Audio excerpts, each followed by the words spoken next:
At the end of every unit in chemistry, I'm going to try to provide you with an update of what our current model is. Because we're trying to build a model of how matter works, it would be important for us to kind of keep track of how our model is developing as we uncover new evidence and keep adding to it. So this is our model right now. We have the law of conservation of mass that we discovered by doing a bunch of different experiments.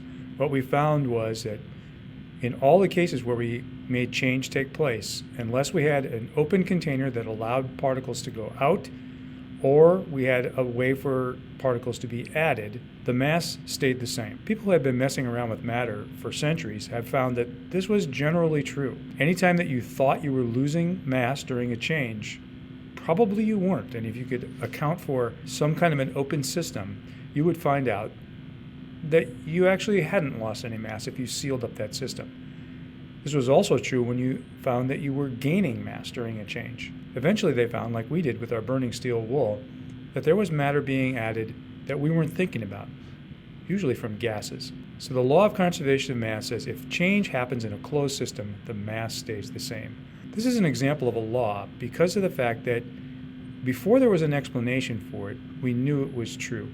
It's descriptive. All it does is describe something that appears to happen in the universe without providing an explanation for it. Theories, on the other hand, try to provide an explanation for the laws that we see in nature. And our current theory, this really fundamental one that we're going to rely on in chemistry here, is called the particle theory.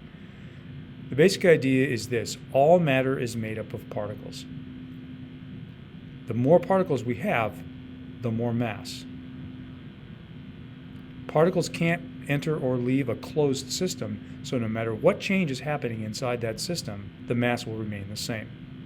The particles might be rearranging, they might be changing the way that they're organized, but during any change, if the system is closed, particles can't leave or enter, and that's why the law of conservation of mass exists. As we proceed through this course, at the end of every unit, I'll try to go back and review what we've learned so far and just keep adding to our model as it becomes more and more sophisticated and accounts for more and more of the kinds of changes that we can experience in real life.